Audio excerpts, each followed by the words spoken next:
Hello, hello, hello, hello. I'm going to work with you on the solutions of my most favorite problem. I told you earlier it's really not a high school problem. But I want to start with a high school problem so that you may see the connection. Here is a high school circuit. It's a battery which has a potential difference of 3.3 volts. This is the positive side, this is the negative side. Here is a resistance of 10 ohm and here is a resistance of 1 ohm. So, what is the current that is going to run around here? That is 3.3 volts divided by 11 ohms, that is 0.3 amperes. So what will V2 see? V2, well, if there is a current of 0.3 amperes going in this direction, and if the resistor is 10 ohm, then V2 is going to read 3 volts. That shocks no one, right? Plus 3 because the current through the voltmeter is also going in this direction. It's minute compared to this current, but nevertheless it has to go through this direction. Since this is plus and this is minus, V2 is 3 volts. What is V1? Well, the current here goes in this direction. Resistance is 1 ohm. The current is 0.3 amperes, so the voltmeter will indicate minus 0.3 volts. Minus, because the current through the voltmeter goes in this direction. Okay? High school physics.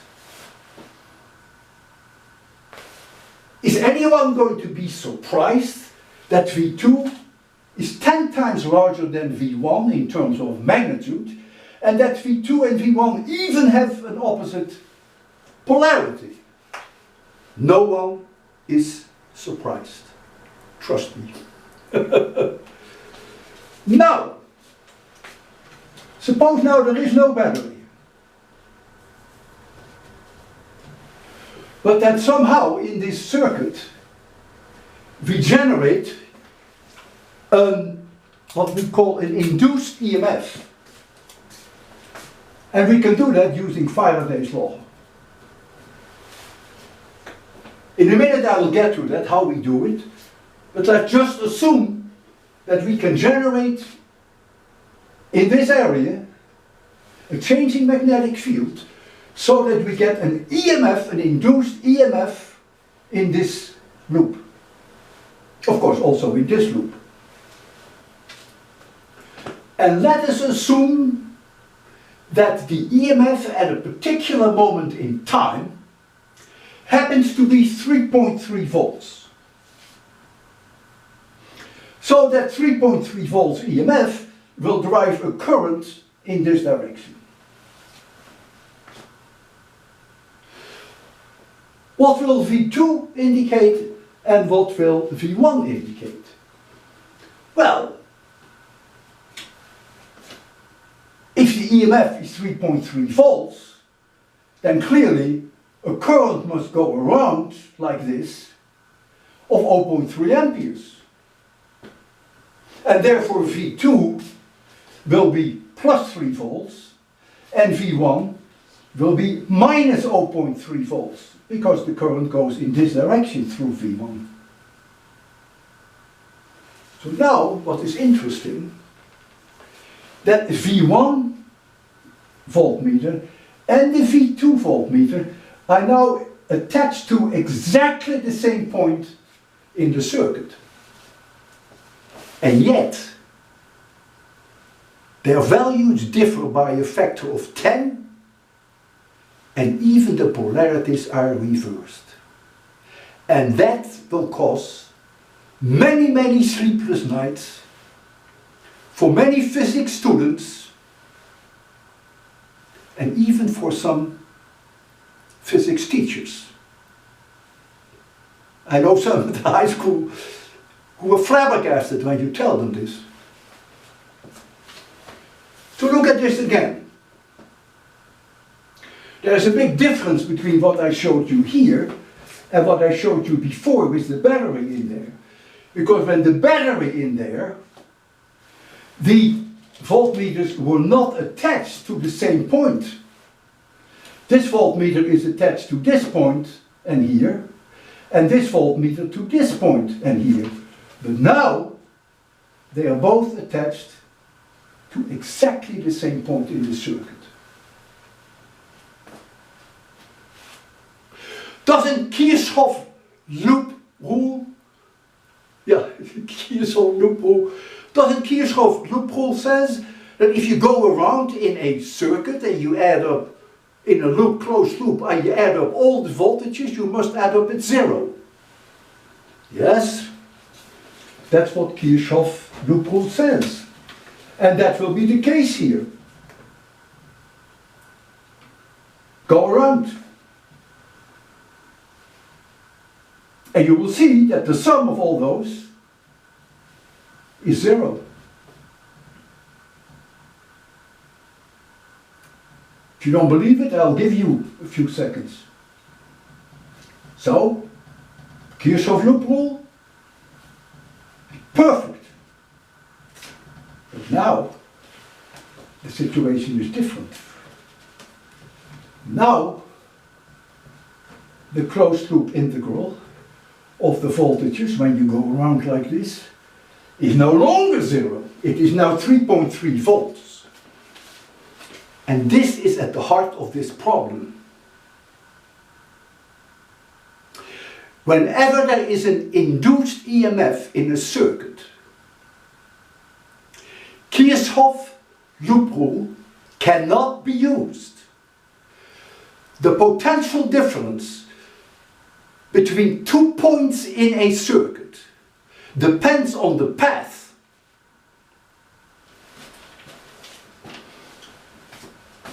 If you think that the voltmeter V1 indicates the potential difference between this point and that point, if you want to think of it that way, fine.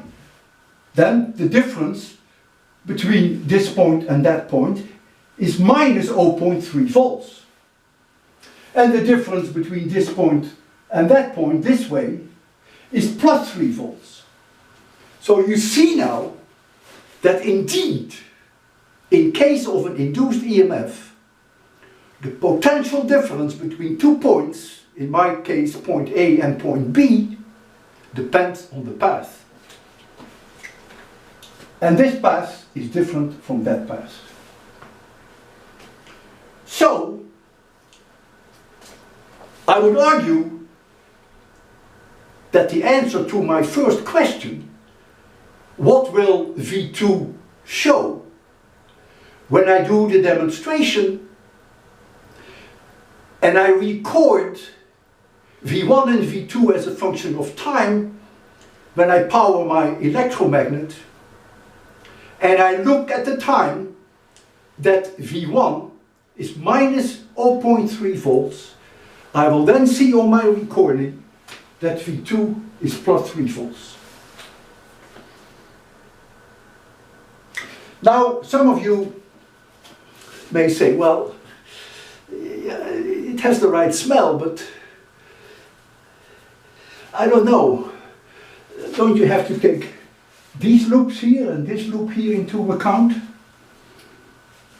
Yes, you could do that and you come to the same conclusion. Stay with me. So here is the circuit, the way I presented it to you in the problem. You see here the electromagnet, R1, R2. The voltmeters have 100 mega ohm resistances, 10 ohm for R2 and 1 ohm for R1. So a completely civilized way to solve this, guaranteed success, is you assume that here goes a current capital I, that here goes a current I1, and that in this loop goes a current I2. So keep in mind, through this resistor R1, there are then two currents going, I upwards and I1 downwards. And here in R2 there are also two currents going through it, I upwards, I downwards and I2 upwards. Through the voltmeter goes only one current, I1 upwards, and here I2 downwards. So now we can write down, for these three loops, we can use Maxwell's equations. I mentioned in my problem that you may assume that in this area, in this loop here, there really is no noticeable magnetic flux change. Neither is there one in here, but surely there is one in here. And of course there is also one in here. So when we're dealing with this loop, and we're dealing with this loop, we can use Kirchhoff's loop rule. But when we're dealing with this loop, we cannot, because now we have an induced EMF. So here, Kirchhoff's loop rule doesn't work. Here it does, and there it does, but here it doesn't. So, let's do this together.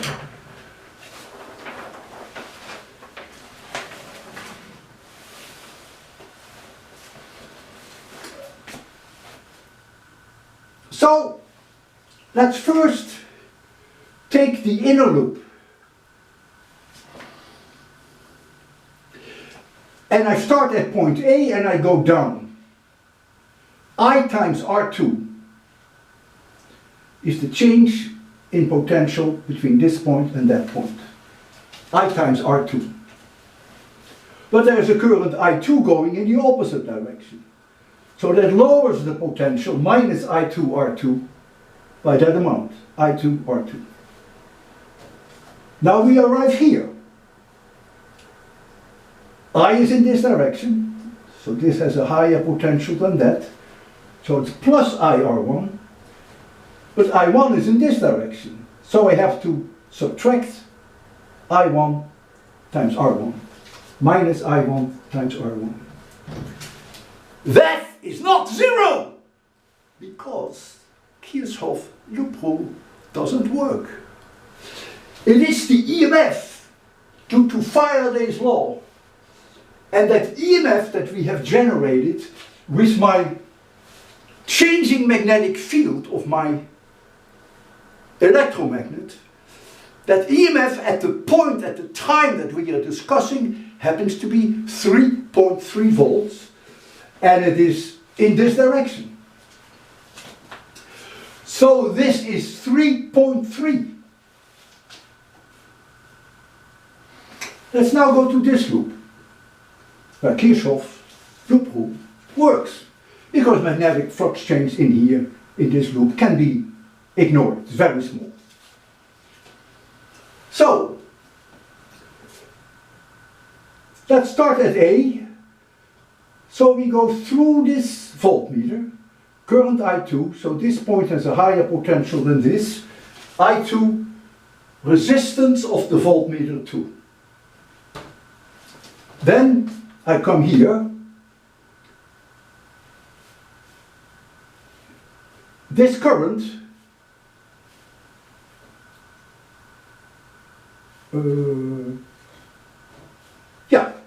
so this I2 also goes to R2 upwards. So this has a higher potential than this, so that becomes plus I2 R2. But there is also a current capital I in this direction. That's in the opposite direction. So it becomes minus capital I times R2.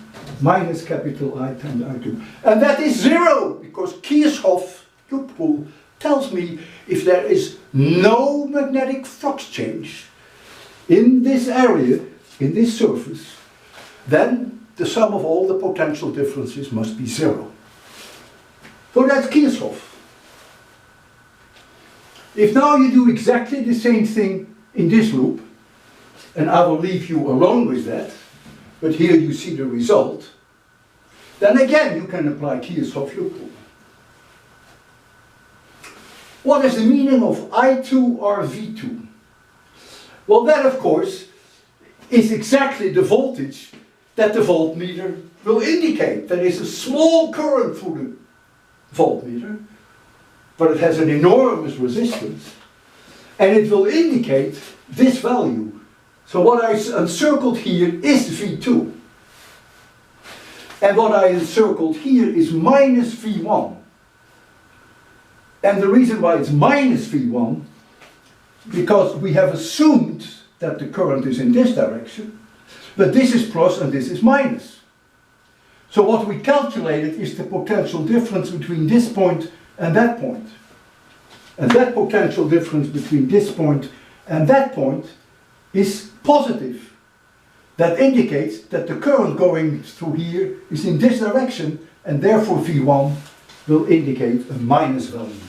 So it's minus V1. Now, if you want to spend the time and you want to solve these three equations with three unknowns, I1, I2 and capital I, you will find exactly what I found before. So I will leave you with that, but I am going to make you see it already. Compare I2 R2 with IR2. I2 is of course way smaller than I, because this resistance is so enormously high. So you can effectively forget this one. Here you see I1 R1. Well, I1 is so much more smaller than I, because this voltmeter has an enormous resistance. You can therefore also forget this one. And so you will see then that I R2 plus I R1 is 3.3. It's not what we had before. Look at this equation. This is the voltage that you will see on V2. I2 R2 is so much smaller than IR2, because I2 is so much smaller than I that you can forget this one. And so it immediately tells you that V2 is simply IR2. You can bring this to the other side. Kirchhoff's loop rule. You can do the same one here, and you will then see that V1 minus V1 equals IR1. Kirchhoff's loop rule. So, there is no question that the answer to the first problem, the first question, is that V2 will be plus 3 volts when V1 is minus 0.3 volts. Now comes the second question. It is much harder.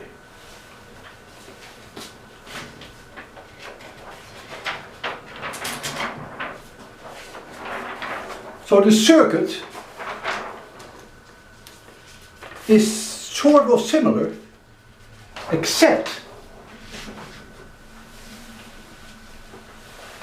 that V1 is connected to point A and B, this way, and V2 is also connected to A and B, also with wires that have no resistance, but in a more complicated way. So here it is connected to A, and now follow me.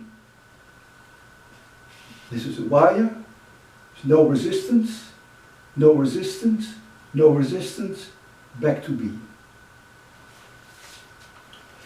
So again, both voltmeters are attached using wires with no resistance, with completely negligible self-inductance, because if I told you when I posted the problem that the self-inductance of 1 meter of copper wire is less than 1/10 of a microhenry, so you can ignore any self-inductance effects due to the wires.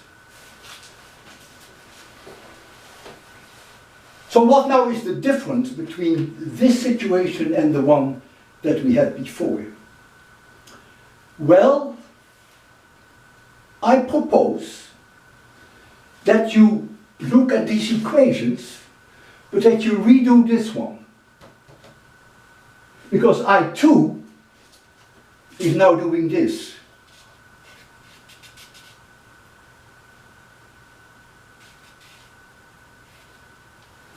So you can use this equation, but Kirchhoff's loophole now does not work. Because now the magnetic flux change, which happens here, is in this loop. You can just see it. Look at the distance. It's right in there. So what do we get now? If we take that closed loop integral of the new wire,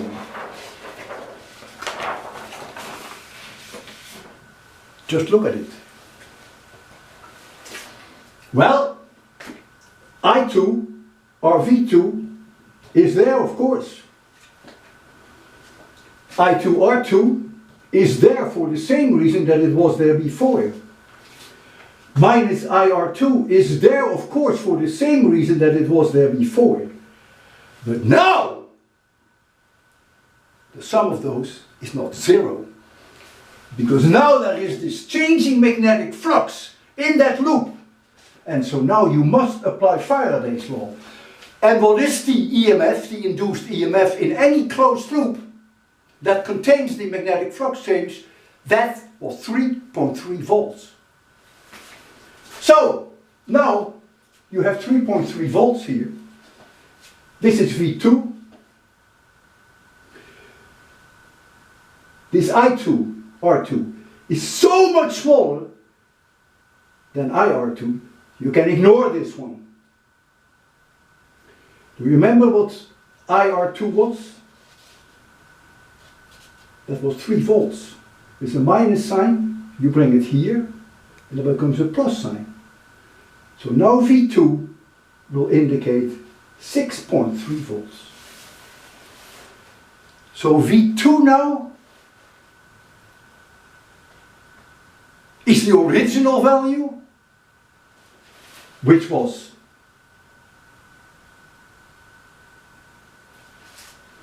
3 volts, and now we have to add the complete EMF, which is 3.3 volts. And this now is the basic physics behind all transformers. If I would make this green loop 2 complete loops before I connect it to B, then this value would go up by another 3.3 volts. For every complete surrounding going around, for every single loop that I add, which is what transformers also do, the voltage will go up by 3.3. If I go around 100 times, then I will get 3 plus 100 times 3.3. That's what transformers are for. I hope you will get some respect, or have some respect already, for Faraday's law. Faraday's law runs our entire economy because it allows us to create electricity out of coal and oil. Because all we do, we burn that coal, we burn the oil, and with the heat, we power in a mechanical way a rotator that goes around with copper wires in a magnetic field. And that produces electricity. It runs our entire economy. I hope you can sleep at night, because I still realize that 99% of all physics students still believe, maybe even after this problem, that if 2 identical voltmeters are attached to the same 2 points in a circuit, that they must indicate the same values, same magnitude and same polarity. Not true if there is a magnetic flux change. Not true if there is an induced EMF. Okay, I've said it often enough, I hope. You still want to be friends? I hope so.